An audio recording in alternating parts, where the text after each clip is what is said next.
Alright, we have arrived for... Why is that on the screen? Get that out of here. Alright, we have arrived for episode 69. Nice. Here in the challenge series. Somebody had to say it. I'm just gonna say it for anybody else even gets a chance. But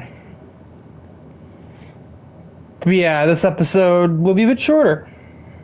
And I probably won't be talking as much as usual because, I'm trying to get this recording in on the precipice of an imminent common cold, which, once that hits, I will probably not be able to do a whole lot in the way of commentary on anything, much less a 45, 50-minute challenge series video.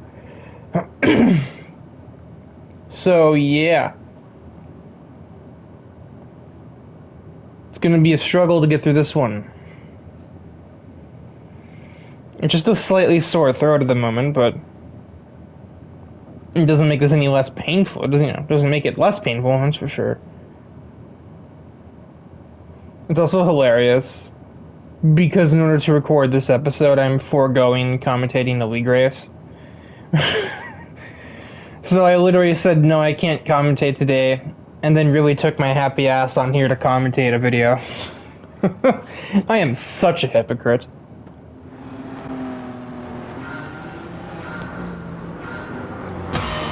And race uno is verde?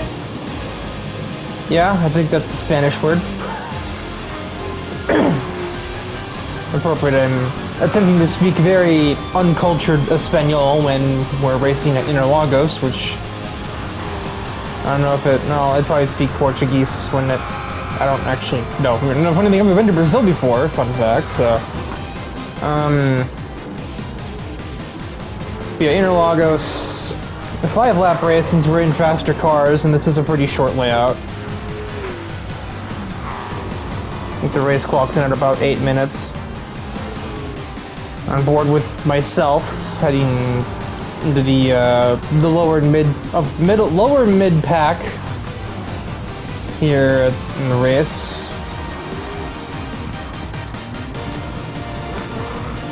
Getting absolutely chopped off by Billy Stuber. I love to see that.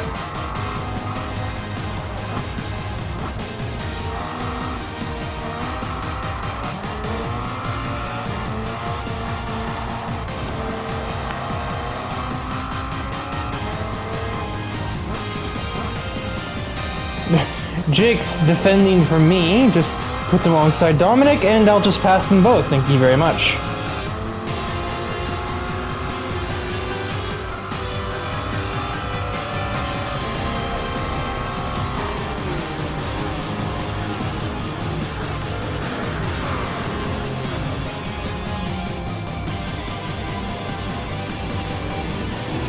Yeah, so as I mentioned in the intro, as I have to battle against Thrasher, and I win this round.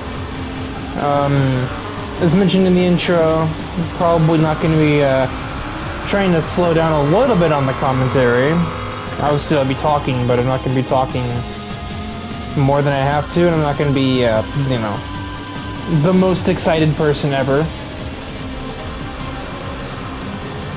As I overtake 3 cars in a single turn, courtesy of Stephanie pushing Erica way out wide.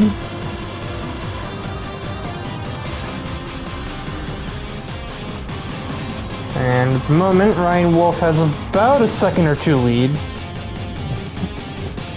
He doesn't really show up much nowadays. Don't know why he just stopped making consistent attendance. He used to show up decently often, but... oh. It may also just be possible he just doesn't show up to the registration in time, and the other 20 spaces get taken first. Ow.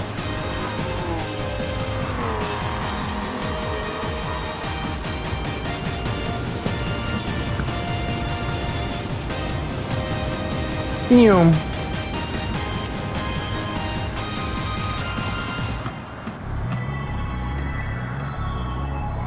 Inside of Eric, who changes his own braking to try and stay ahead.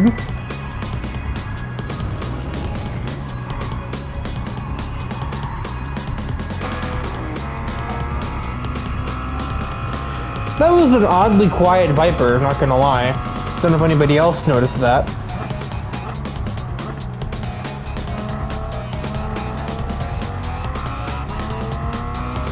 I take another one by making them drive themselves wide.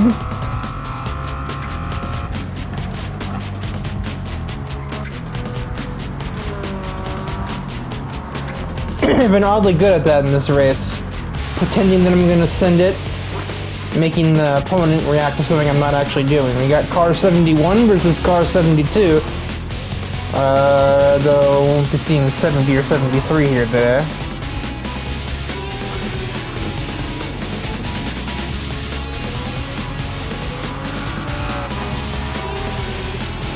And one smooth hairpin later, I am the new race leader.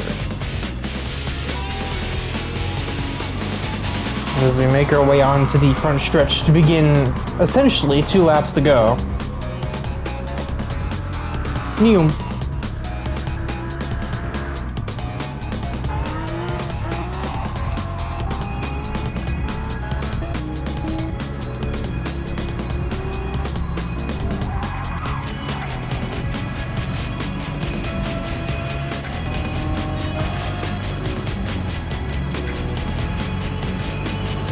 Not many battles going on anywhere in the field at the moment. Except for Thrasher trying to get around his teammate, Thomas O'Reilly. Jake trying to find a way to make it 3 wide or something. I don't know if he'll have much luck, as these two have quite a lot of acceleration between the pair of them. Thrasher goes back down the inside of the Cobra, and eventually Thomas gets a bit of a shake in the car's handling, and Thrasher's able to advance.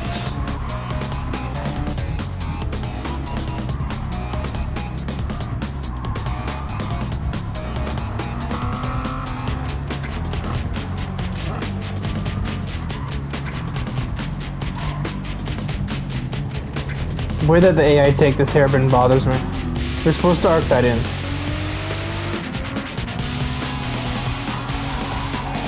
They do the same thing with the last turn at Fuji, and it drives me up the wall.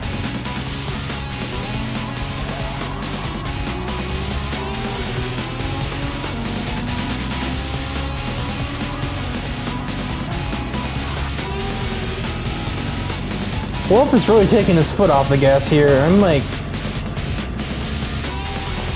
3.5 seconds clear of him.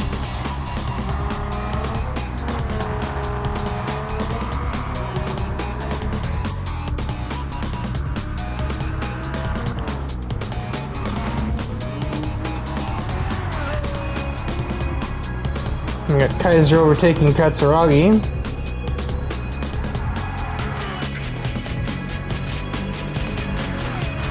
Erica Roth looks to do the same.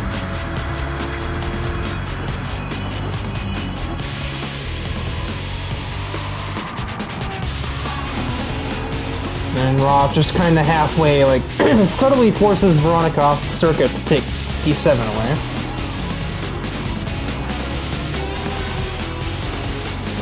And everything else is pretty single file, I'm not gonna lie.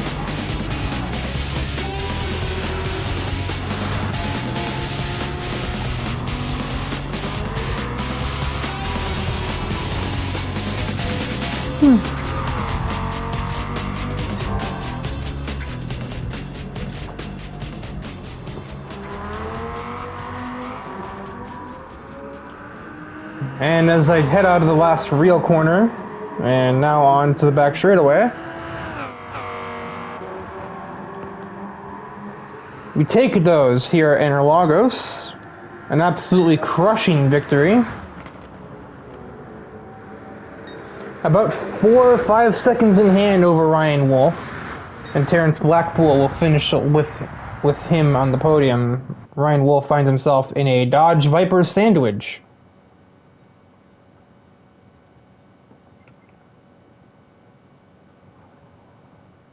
And yeah, that'll do race 1. Pretty another business as usual race there. Just tacked on an extra lap for brevity's sake, but other than that, It's pretty standard fare.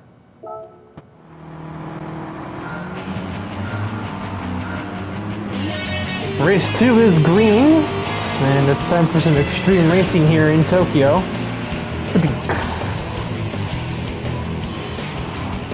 Setsuko Kuro is the POV driver for this one. And I believe it is only a singular debuting driver in this race, whom we'll get to in a minute.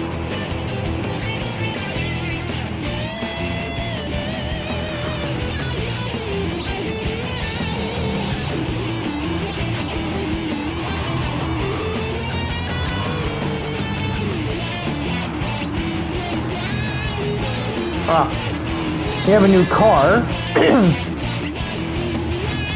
Sami Rantanen is now in possession of an Evo 5. I forgot those were off.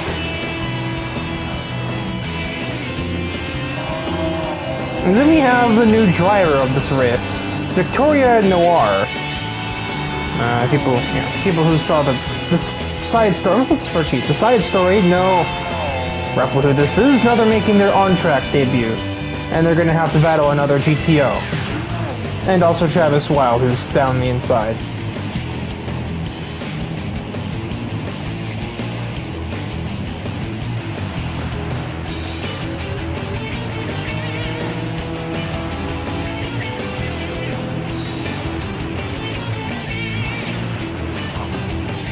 And said side story details the way that it ended up with Noir driving for NFR, for my team.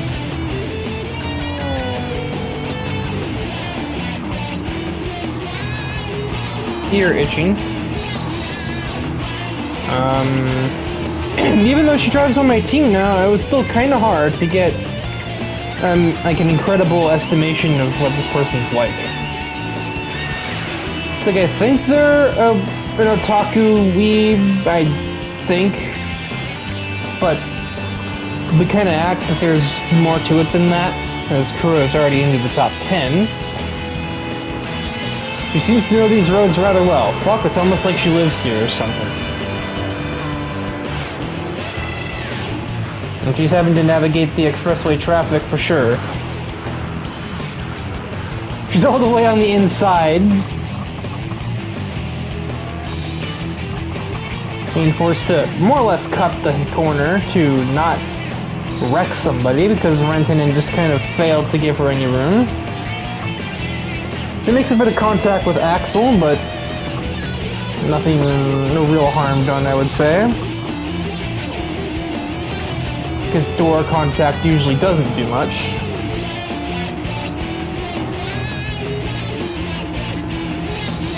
Riho's trying to get a pass done on Travis Wild. Big, huge truck trying to take a move on the outside of a little Porsche. Instead, here comes Kuro to possibly take them both. Yeah, that's precisely what she does. Now it is Setsuko versus Mitsubishi GTOs, more or less. Being that Noir is on NFR, that means that her next target is going to be one of her teammates.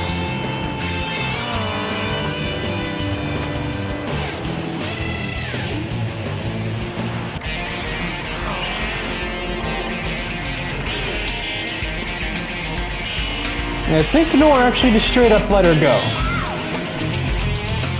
We don't normally do team orders here at NFR, but I imagine Noir just like, nah, just make a hole and I'll follow. Or apparently Ozomi's trying to make a hole in the back end of Kuro's car as he punts her into the final corner. That's odd, these two used to be friends.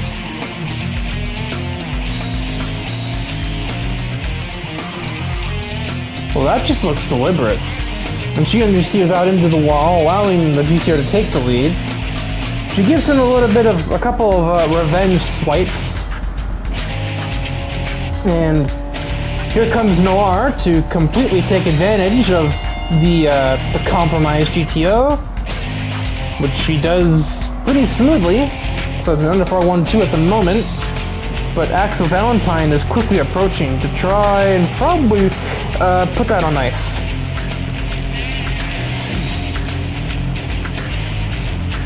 Noir is following Kuro down the long straightaway to gain slipstream benefits, but Uzomi sends it down the inside, as does Axel, who nearly gets into the back of the GTO. Kuro has missed the hairpin, so Uzomi gets ahead of her, as does Axel. No. Axel can't quite hang on to that. But both Setsuko and Axel get a better run out of that turn than Uzomi.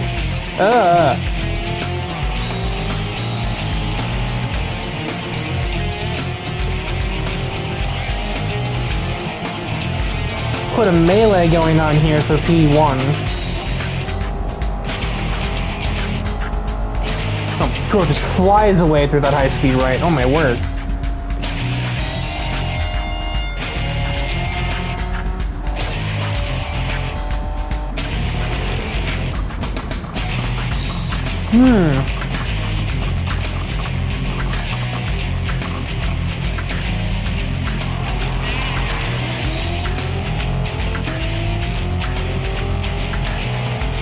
Now, I know one thing is for sure, and that thing is that Kuro's top speed and power in general is certainly her weak point. That's also definitely not Axel's weak point, so we'll see if he just has the way of exploiting that advantage to maybe take the lead away coming up.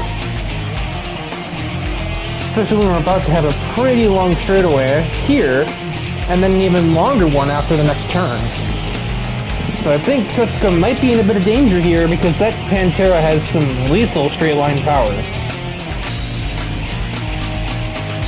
The background Noir is getting overtaken by Kaiser.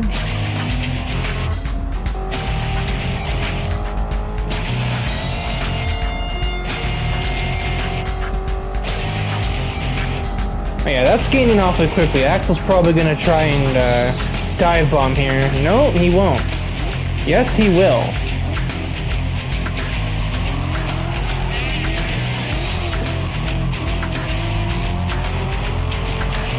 Setsuko tries the crossover, but Axel covers that lane off. She'll just cross over in advance instead. Joke's on you, Axel. Setsuko is 3 parallel universes ahead. I think she anticipated Axel would dive there, which he didn't do.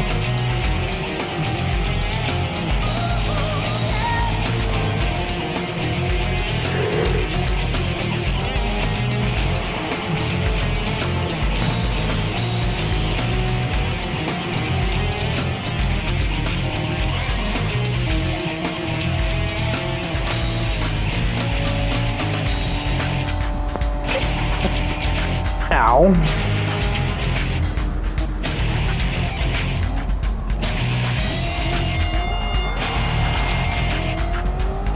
My ear is very itchy. Not great.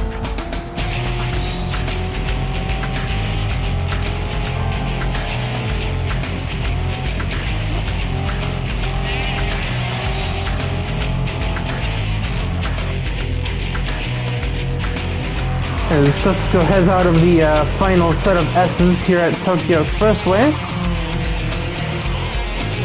Home field advantage goes to the S14 driver as she comes out of the last turn to win at Tokyo South. Tokyo South counterclockwise, that's the word. Axel Valentine and Stephanie Kaiser join her on the podium. Victoria Noir takes 5th place on her debut.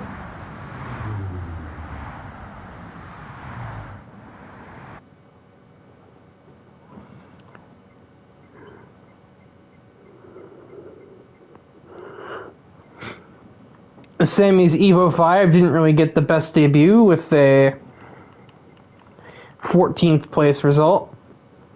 And that does it for race 2 in the episode. On to the next one, I suppose. That's usually how this works.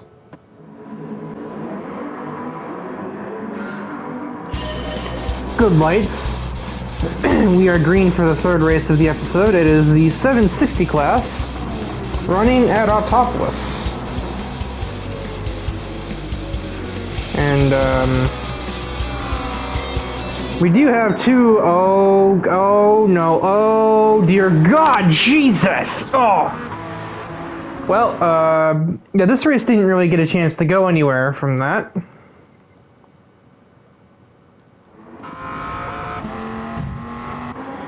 Milo forgot to check their mirrors and runs across the track and clobbers Ambrosio Reyes. This is not who I'm supposed to be looking at.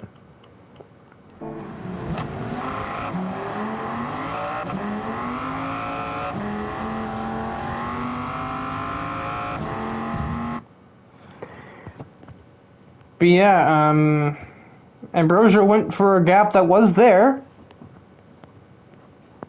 And Milo just said, no, I'm moving over. He might have been able to save it until he got some air there, bounced off the wall, collected suspension damage, spun back across to Milo, and even with all the drift skills in the world, there's not much you can do about this. Absolutely just spears Stephanie Kaiser. And I guarantee one driver who had an absolutely mortifying view of this was Thrasher.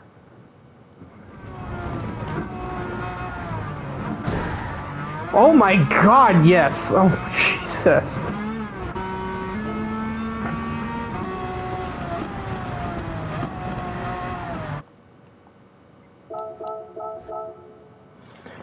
I missed.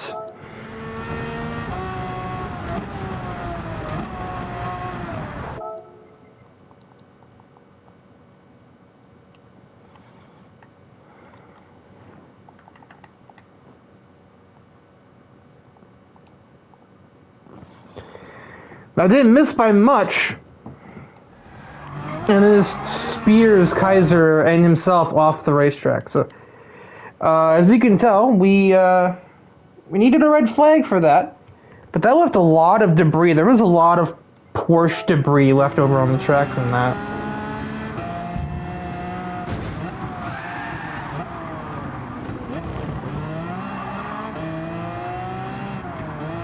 And, yeah. That.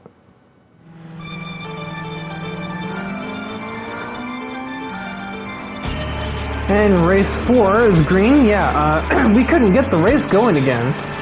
We only had so much time at the track, and a lot of that was occupied by trying to clean the 997 debris off the circuit, and the SRT10 debris off the circuit.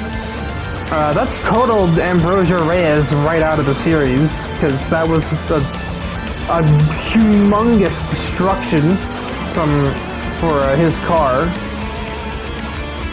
Stephanie's 997's also junk.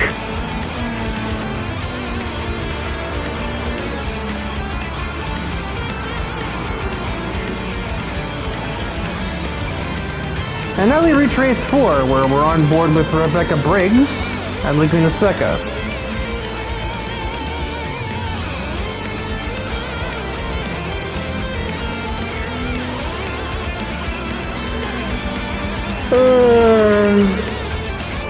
God damn. As you can probably guess, the cold is already beginning to take the energy out of me. I'm yawning like that at 6:30 at night.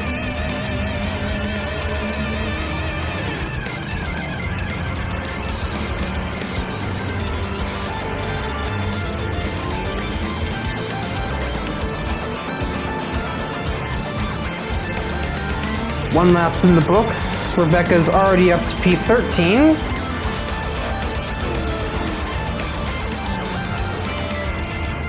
We do have a debuting car and a debuting driver.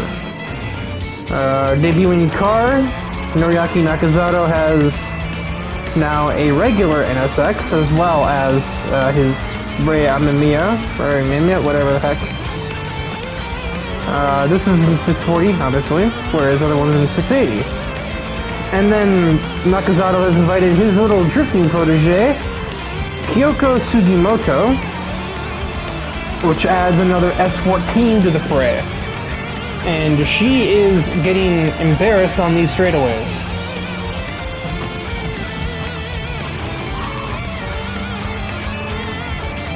It's not a very high power build on that S14, and it shows, as Briggs sends it down the inside of Kaminaga to take 6th place.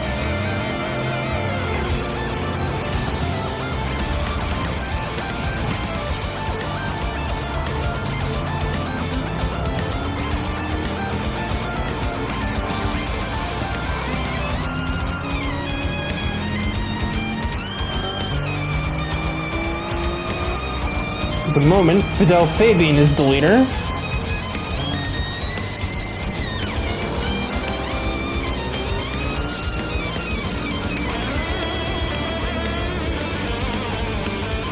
Excuse me.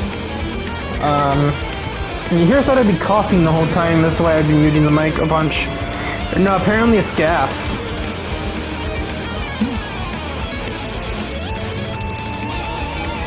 Briggs attempts the inside, gets ahead of Kawashiro, can't get anywhere in Alzaman.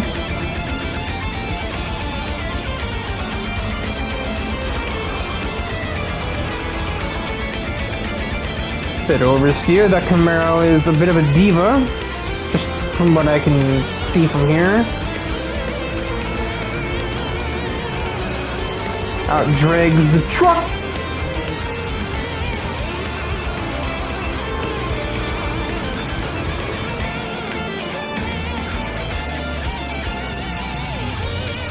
Down the inside of Risotto, manages not to run into the back of Weiss.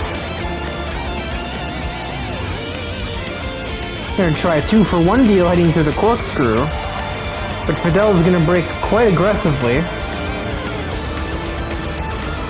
Rebecca does a bit of off-roading, but manages to stay about on the track and does not damage Melissa's car, despite Melissa's best efforts to damage the car. Alzaman wanted to move on the inside of the 8C, couldn't produce.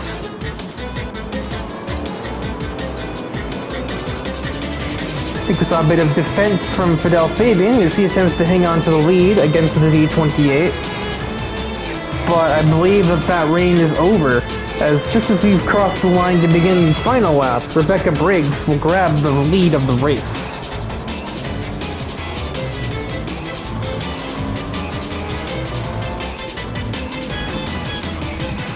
Now to stave off the oversteer for another minute and a half, and victory is assured.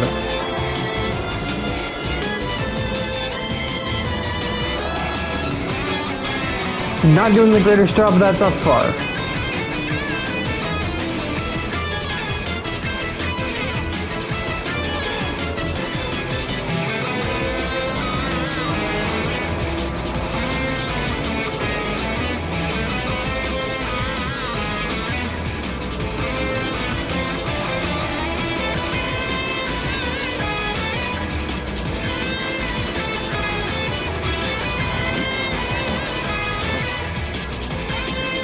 Got the corkscrew for the last time. That wave of sleepy is absolutely demolishing my brain right now, so commentary is getting even more difficult.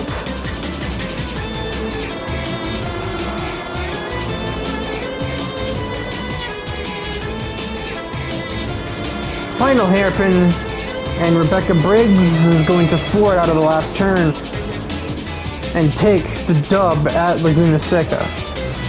Fidel Fabian grabs P2, Melissa Weiss P3, 2nd, 3rd, 4th, and 5th, pretty much under a blanket, with Mizoto and Alzaman not far away either. So apparently we just had that big spike in oh shit, because race 3 was that. Wasn't really much of a race at all. It was a grand total of 3 corners. Still crazy that we had a crash like that.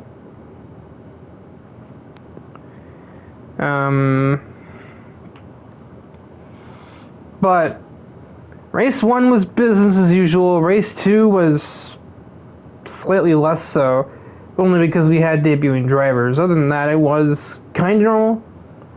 And now we've had this race where it's been even more business as usual. There's not really been...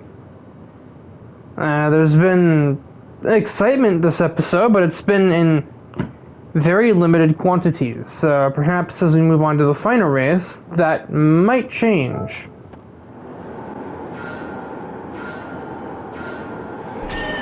The roulette race is green, and it is coming to us from the base of operations here in the Challenge Series, Fuji Speedway. And some of things of note. Well, we got a bunch of new cars here, albeit only simply that way because let's see, we got John Garrison debuting a new 6th gen Corvette. He just passed Tyler for 3rd place, since this is a 760 class car. So it's surprising that he's ever overtake McIntosh. And Paul Valentine has the Ford GT that's in the same class.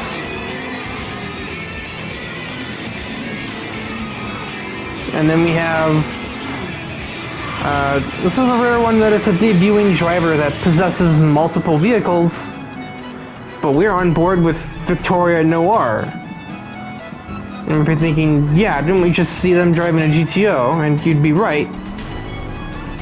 But, well, I had a spare Viper sitting around on an NFR. I didn't have any use for it because I had cars in all 5 classes at the time. My GTO's destroyed, but there's no way this Viper is going to run in that class. So I just said, fuck it, you know, you take it. And you can very easily tell it's her because of the character on the hood. It's nowhere near as obvious as it was on the GTO, where it was literally on every side of the car. This is probably a first. It's me versus Thrasher versus Tyler. And then Noir is just kind of here. And Paul Valentine's not far ahead.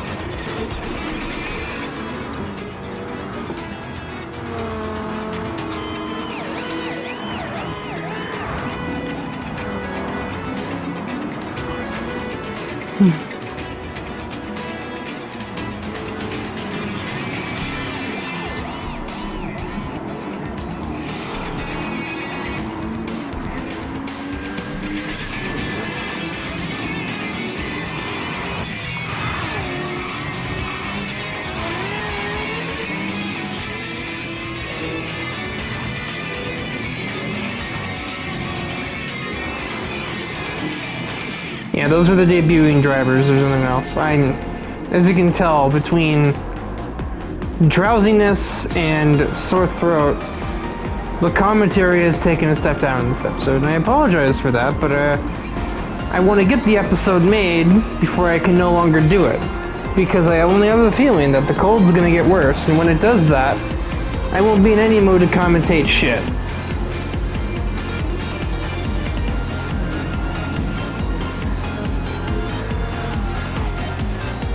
As Noir attempts to crossover on Paul Valentine, doesn't really work to plan, but she does get the better exit and outdrag him regardless, so, you know, functionally same results.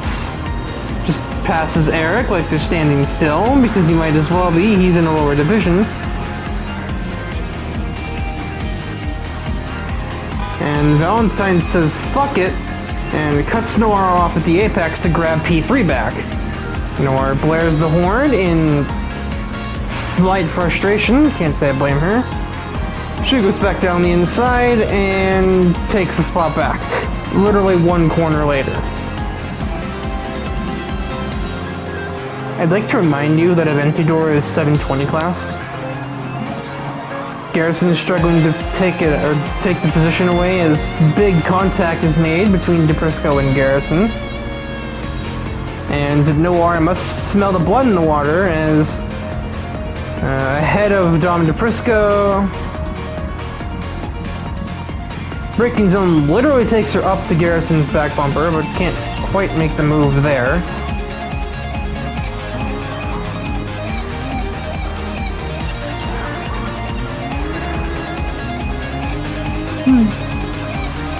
As Mika Harris is the other 760 class car in the race, to make 4. Though currently she's struggling with Thrasher. who's not in his F50, so not in the same class. Aspinall is leading the 680 category. And Nitri is leading the 640 category. There are no 600 class cars racing this event.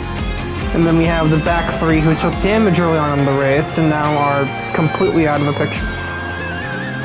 And obviously, Noir is leading the 760 category, not by a whole lot. John Garrison just about got around her again there.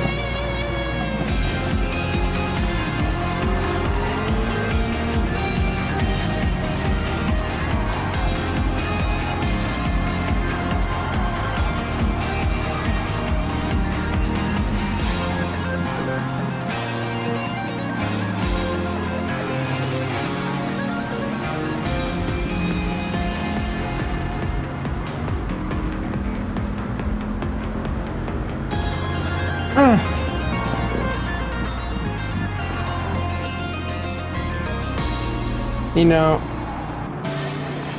Noir's my bike protege and all that, and I taught her how to drive in a GTO, which Mitsubishi GTO, which is a pretty safe bet to choose for somebody who wants a stable car and nothing else, which makes it decent for learning how to drive because it's a very forgiving car. But Noir is She has been able to adapt to a Viper oddly fast. She made an offhand remark about her natural talent. Excuse me. I'm kind of surprised that it was what it was, but I think there's even more there than I thought.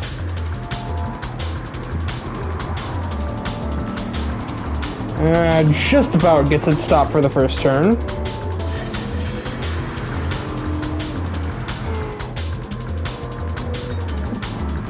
She leads the two of the American military boys. A very American top three. They're starting to look like stars and stripes. A Viper leads from a Corvette and then a Ford GT. And then there's just Lamborghini.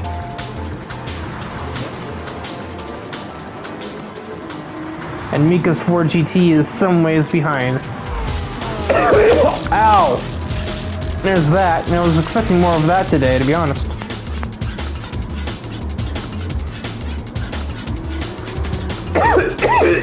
Oh yeah. Oh, it's all falling apart now.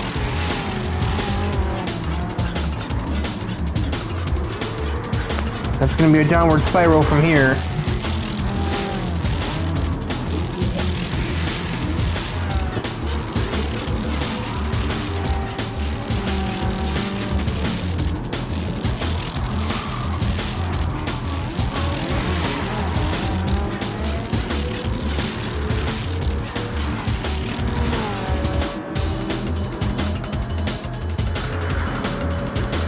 So looking at the session timer, it seems as though the top three will get another one. Oh god! That's your friend, you idiot. Bozo.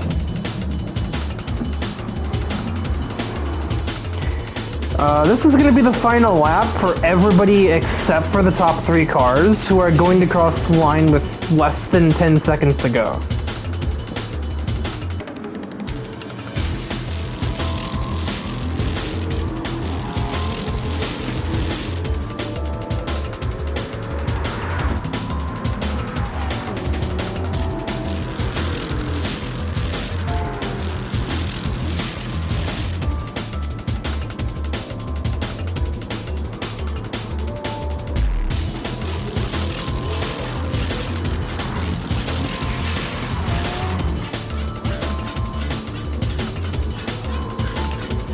What was that noise?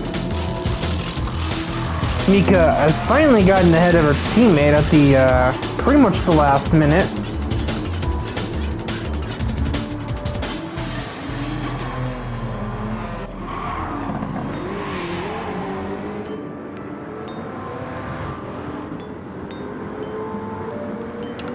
And the second and third place cars are pitting in because the timer's not run out, so they don't know that this next lap would have been the final lap. That also does mean they're not going to actually cross the finish, so Mika Harris takes second? Fourth? What does the game do here? Okay, second. So the new podium is Mika Harris and Dom DePrisco, and Victoria Noir is going to win on the debut of her 2013 Viper. Pretty big statement for a driver who literally approached me a little over a week ago, not even knowing how to drive. They listened diligently, they were desperate to learn, and had, you know, the sheer basics down before even asking. I mean, they owned a car, they had a driver's license, but I guess they just, like, didn't really know or something or other, I'm not sure. She's gonna get a bit of a victory lap here, I guess, because she's the only person that actually crossed the line before the timer expired. So that's interesting.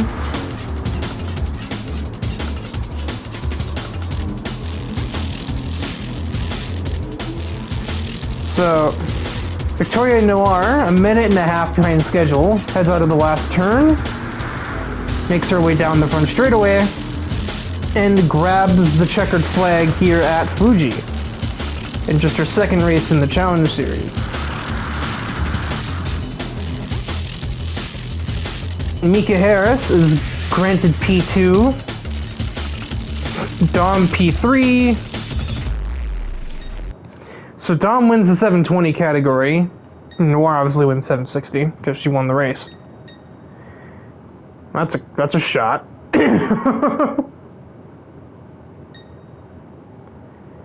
Let's see.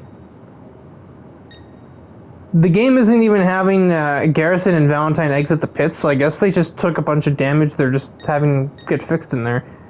I suppose it's better than breaking their new cars. Yeah, it's even worse when you think about that. These are like their new cars. Well, I mean, Paul Valentine owned this car, but Garrison didn't own this C6 Corvette last week, I don't think. This is Paul Valentine's car he's had shipped over here. And they're running into each other on the first race they've played, or they've done with them. Kinda klutzy. Isabel Aspinall wins the 680 category over Logan Cool. Nittery wins the 640 category. And there were no 600 class cars in the race, so yeah, that is victory for the Viper.